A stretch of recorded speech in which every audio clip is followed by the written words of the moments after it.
Assalamualaikum warahmatullahi wabarakatuh. Jumpa lagi dengan saya di sini Yoga di channel The Line.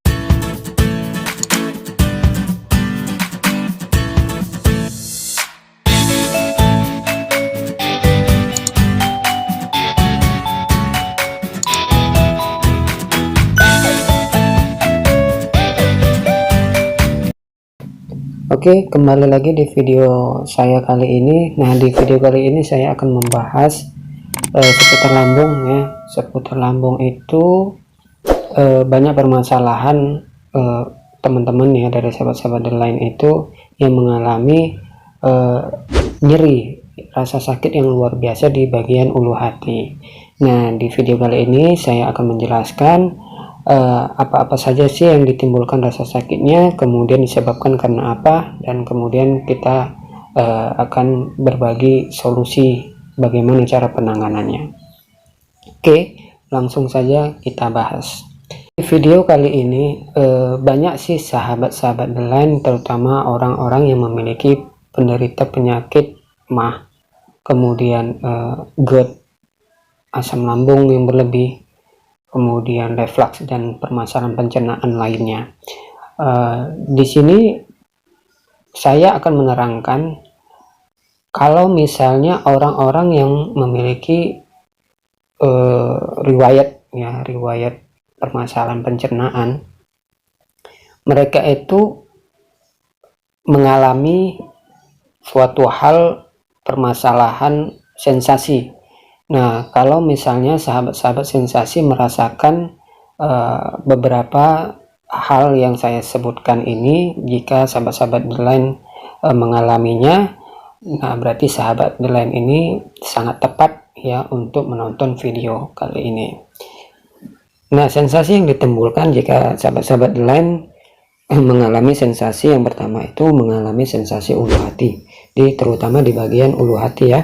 Ulu hati terasa perih, kemudian terasa senap, kemudian terasa keras, terasa sakit, kemudian seperti rasanya itu seperti ditusuk ya, kayak ditekan ke dalam gitu ya.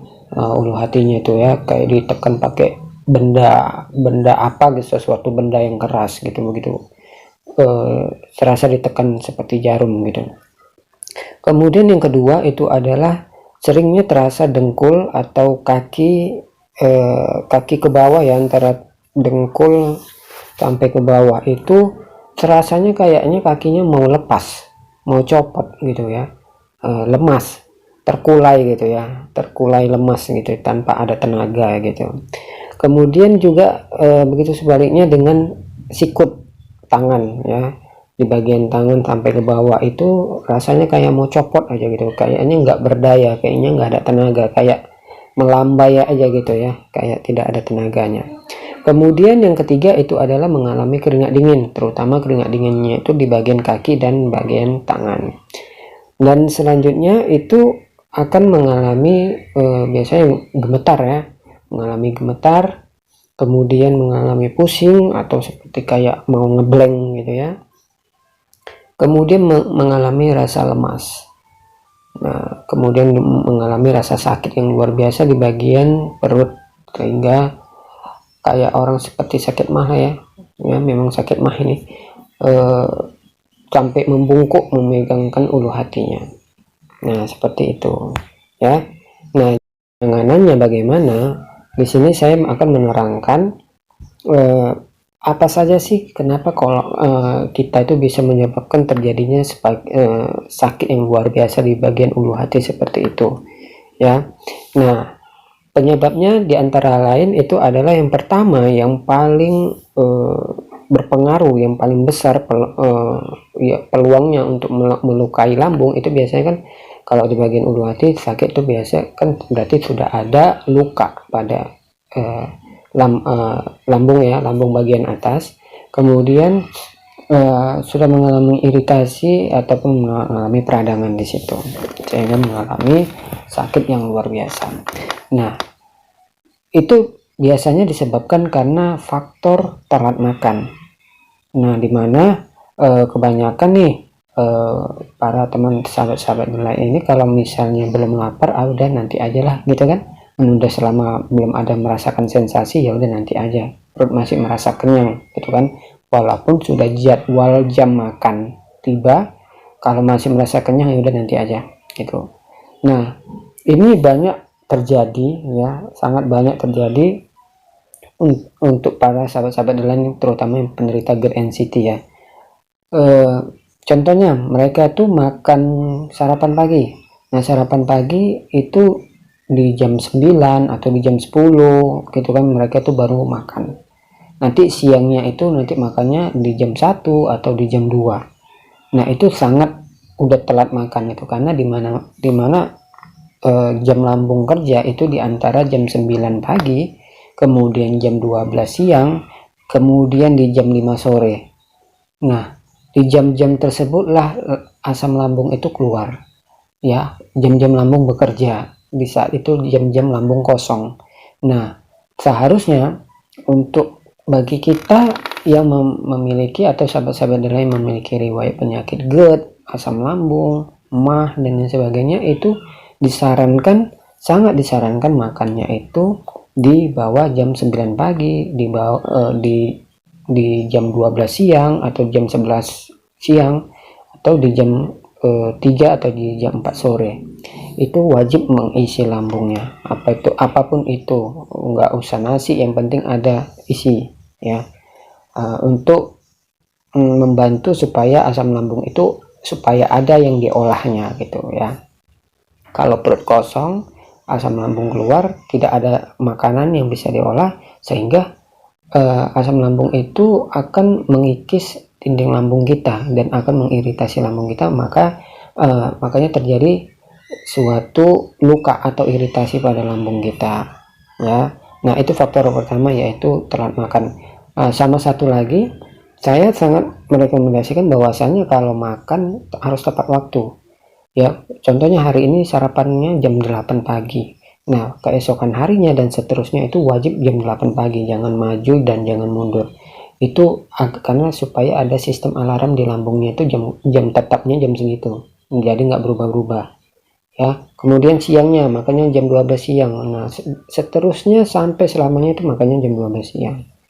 Oke. Kemudian faktor yang kedua itu adalah disebabkan karena makan yang terlalu kenyang. Nah, ini makan yang terlalu kenyang, kemudian makan yang terlalu buru-buru ya, sehingga membuat lambung itu bekerja keras ya, sehingga karena asupan makanan yang terlalu banyak, jadi membutuhkan banyak juga asam lambung untuk membantu penyerapan atau meleraikan makanan tersebut yang banyak tadi. Oke.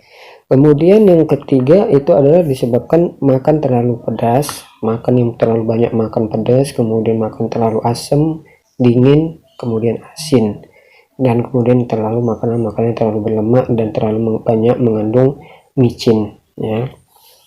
Kemudian yang terakhir itu adalah makan setiap makan ini lebih ke tata cara setelah makan ataupun sebelum makan. Nah, kebanyakan orang yang nggak sabar nih kan, orang kalau penderita asam lambung itu sesudah makan tuh bawaannya kan mau berbaring aja tuh, bawaannya mau berbaring gitu, bawaannya mau tiduran, karena nggak tahan duduk lama-lama gitu, sakit pinggangnya kan, terasa kayak capek gitu kan. Itu salah ya. Harus kita kalau sesudah makan minimal 30 menit baru kita bisa melakukan aktivitas apapun itu, mau berbaring, mau tiduran, mau lanjut kegiatan apa gitu kan, baru kita boleh. Nah, saya sarankan begitu kita sesudah makan, cara makan gitu ya, kita harus duduk dengan posisi tegak selama minimal 30 menit sampai 1 atau 2 jam gitu ya. 30 menit sebenarnya saya rasa sudah bisa. Nah, 30 menit kalau mau berbaring silakan ya, yang penting jangan lakukan kerja kegiatan apapun itu, duduk aja dulu ya. Nah, itu semua penyebab-penyebab yang dapat menimbulkan melukai dinding lambung atau melukai atau mengiritasi atau meradangi suatu sistem pencernaan tadi. Nah, karena itu terjadi secara berulang terus menerus. Nah, makanya terjadi luka pada lambung atau peradangan pada lambung tadi. Nah, solusinya bagaimana? Nah, solusinya begini.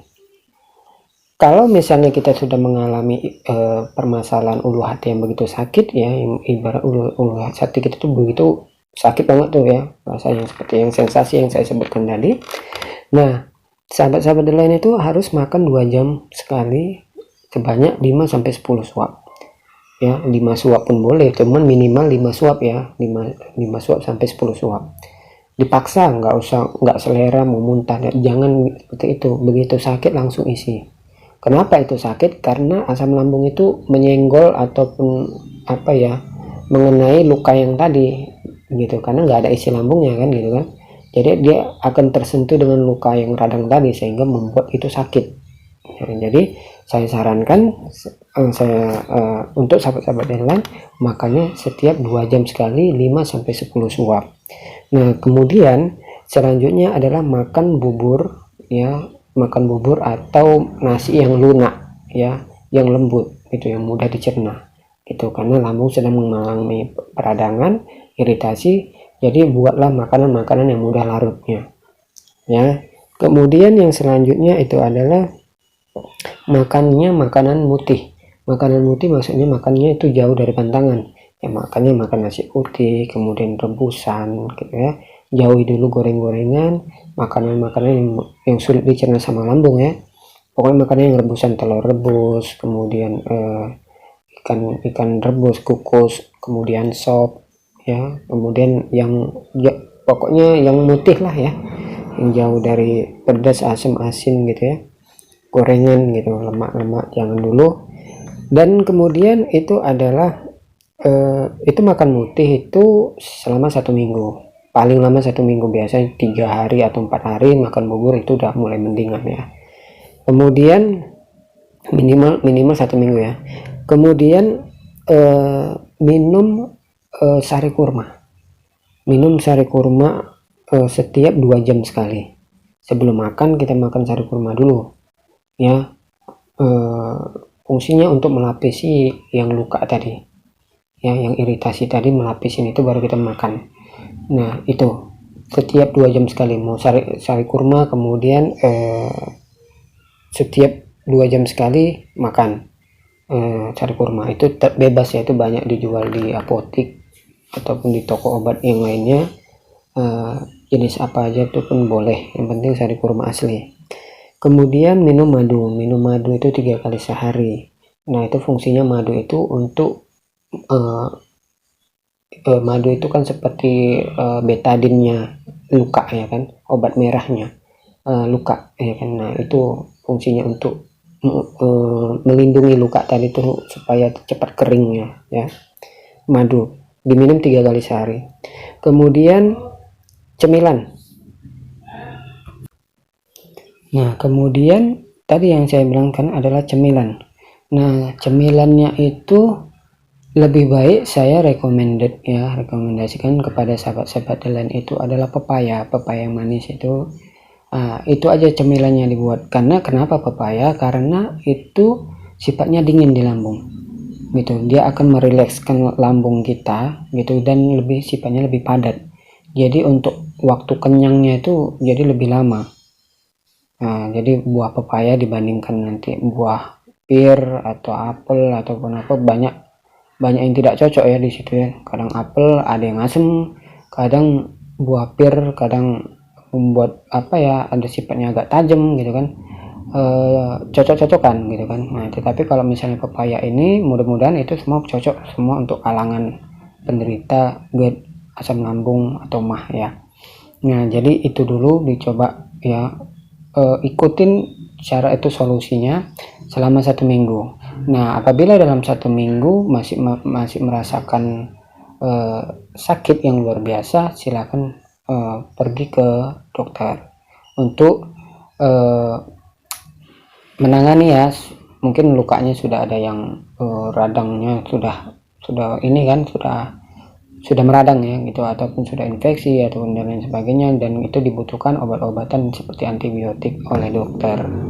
Nah jadi ini saran-saran yang saya berikan adalah untuk penanganan ya, pertolongan pertama yang dilakukan dalam seminggu ataupun dalam beberapa hari, pertolongan pertama. Nah biasanya menurut pengalaman saya ataupun yang saya sarankan ini, banyak juga yang sudah mempraktekkannya dan menggunakannya itu mereka alhamdulillah sudah jalan tanpa pergi berobat, mereka sudah langsung menanganinya. Pertolongan pertama melakukan seperti yang saya sarankan ini, alhamdulillah belum sampai seminggu mereka rasa sakitnya sudah hilang, jadi nggak perlu ke dokter dan nggak perlu juga minum obat-obatan dokter.